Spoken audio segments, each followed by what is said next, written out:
we're joined by Isabel, Valera. We're at the Deep Learning in Indaba 2024. Senegal, today's the first day. Is it first or second day, Valera?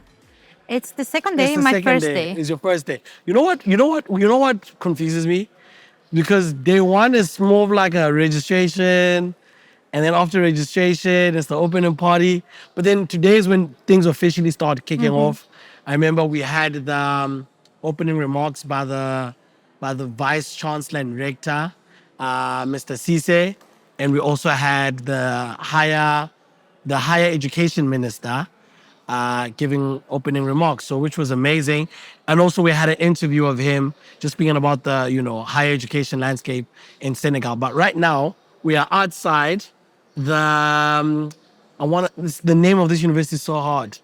It's the okay, I'll get the pronunciation right. I'll get the pronunciation right for you guys. I'll definitely get the pronunciation right. But we're at the library, so there's three venues. There's the auditorium, there's the library, which we are now. And in the library, you have sort of like a garden, Zen place. And that's the background of our interview with Isabel. So we thought it best, just to have this outside. It's warm, it's summer, it's humid, and we love it. Isabel, you gave this morning's keynote address, right? Walk me through the main points of your keynote address today. That's an interesting question. So I think the main point is rely on the fact that for responsible machine learning or AI in general, throwing more and more data is not enough, but we need to find formal ways or systematic ways of reasoning about ethical issues of these systems. And for that, I argued for taking a causal perspective as an approach, for example, for fair or explainable AI. Now, Isabel, you've written extensively on AI fairness and the use of AI in a very fair and ethical manner. Now, in particular, there's a research paper called Fairness Constraints, Mechanism for Fair Classifications that you wrote. I got amazing 1,435 citations. Now, I want to just go a little bit more in depth in this paper because I found it really interesting. I was reading it. Now, just give me an understanding. Give me a brief overview of the research you've done on fairness in algorithm decision making, and what motivated you to explore this topic. So, in general, I've been always interested at the intersection between technical subjects and more societal or social subjects. And basically through collaboration, I got a bit access to or exposed to social computing. And I thought that there I could explore the intersection of my job interest with my personal interest and bring them into job. And since then, here I am trying to make a more responsible development of machine learning. In terms of the paper that you mentioned, that was one of my earliest works in the field. I'm also surprised about the impact that it got. And I learned a lot during the writing of this series of papers.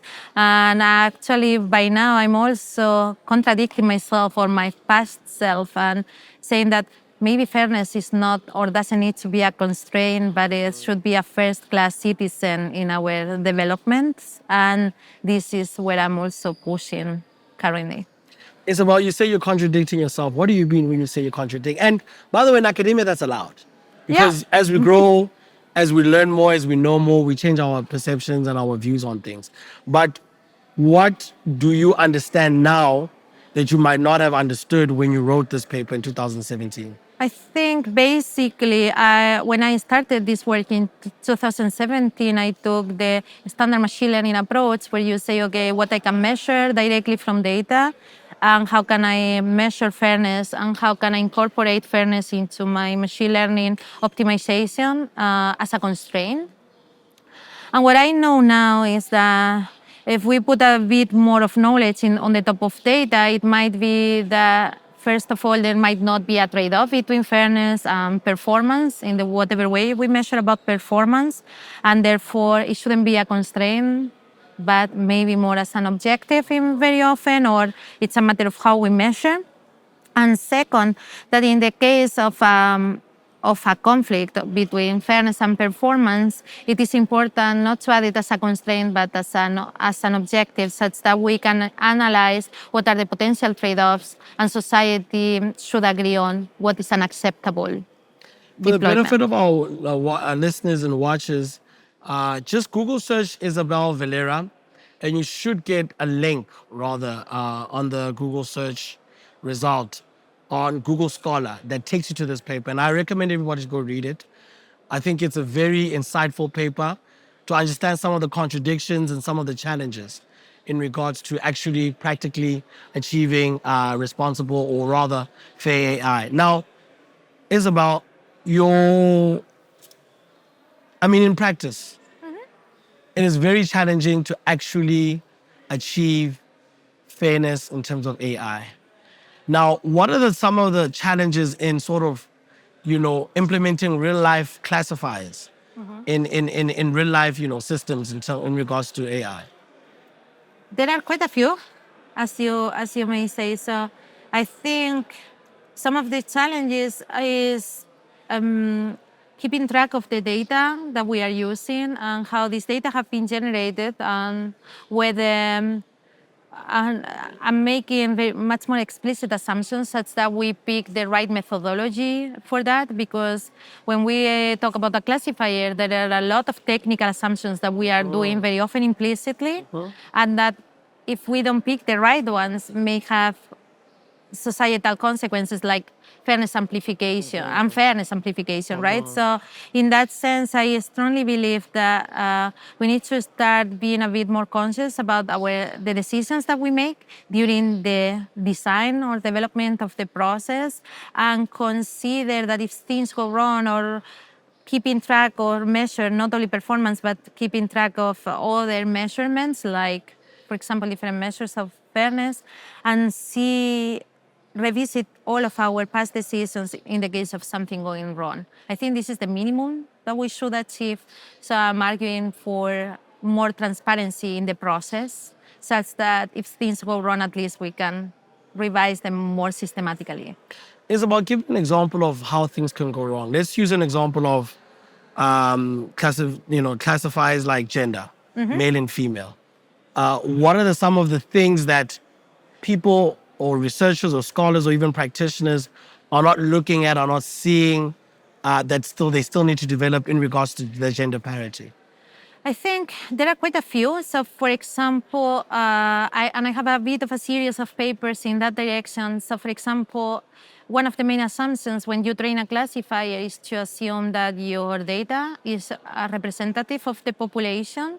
But very often you might have collected data after a particular decision, and if this particular decision, for example, who I admitted to the university, may have had a bias societal or in the decision-making process, that may propagate or be amplified by the algorithm. This is just one example, but there are a few that can be considered. This is the example of selective labels, or the examples like what features you collect, how informative they are for the different groups, for the different genders, is also very relevant, because we also know that, for example, if you focus on deep learning optimization by now, we do a variation of stochastic gradient descent. And there have been some theoretical studies that say that those samples with more noise, aleatoric noise, are going to be more neglected by the optimizer. So if these samples with higher uncertainty, because the features are bad, fall into a subpopulation, we are going to do a very bad performance for that population. So it's really hard to separate, but in general, I think from the data collection process to the model that you pick, the assumptions that you do, all the way to the optimizer that you use, so many things can go wrong, that at least the minimum that you need to do is to keep track of why you made every individual decision and try to make them explicit. For our viewers at home, if you're wondering why our skin is shining and why we're sweating, we're outside in Senegal at 33 degrees Celsius. And we're shooting this from outside, so please bear with us. But we did this all in the name of the background. The background is amazing. We have the green there just for you guys. Okay, Isabel, you touch on a clause called the business necessity clause, right?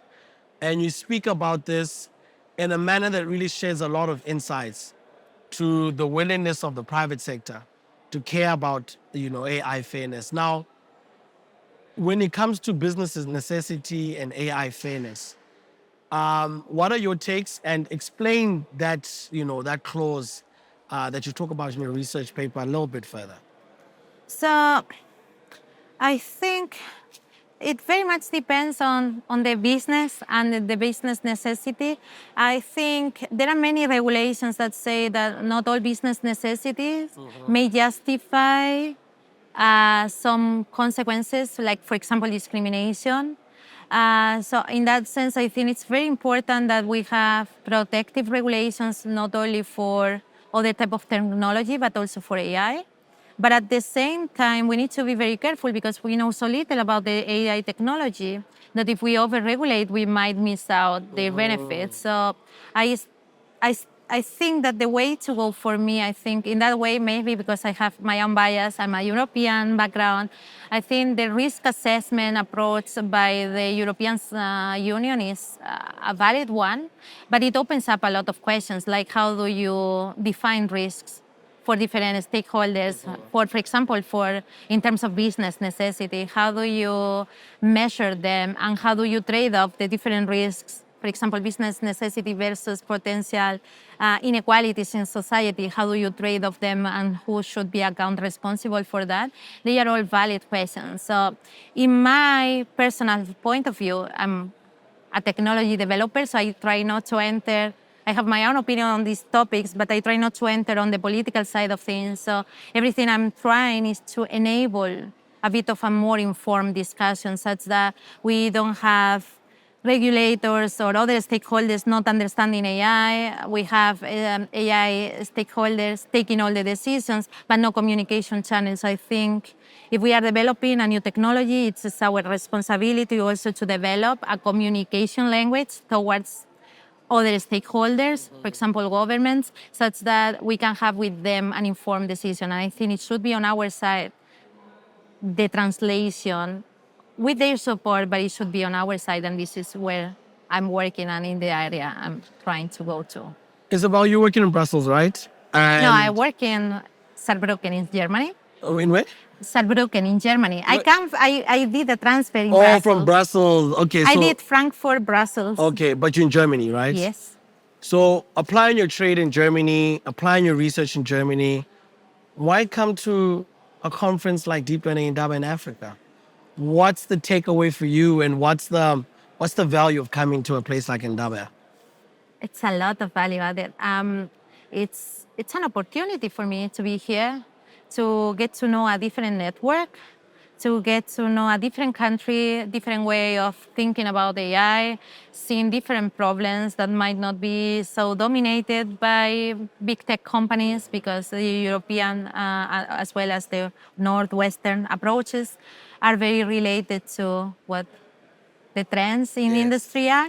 So I think it's a lot of value added, and actually there are very few conferences I'm attending this year, and I decided to use one of my travel cards Yes. this year coming here, and so far Yes. I'm very happy about the decision. Yes. Yes. And you've been here for 2 days, right? I arrived yesterday evening. Arrived yesterday. What's been your favorite dish so far? The food.